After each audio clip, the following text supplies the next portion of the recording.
সংস্কার কাজ চলায় এমনিতেই শহীদ তাজউদ্দিন আহমেদ ইনডোর স্টেডিয়ামে অনুশীলনের সুযোগ কমে গেছে।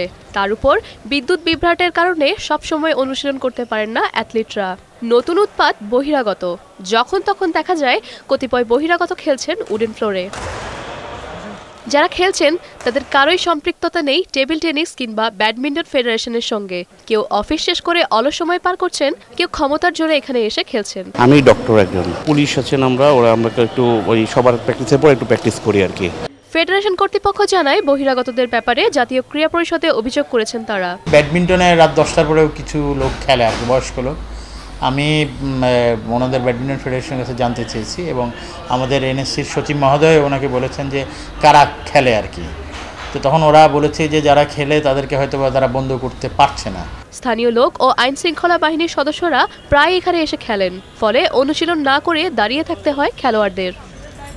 কাশফিয়া তিন্নি, বৈশাখী নিউজ, ঢাকা।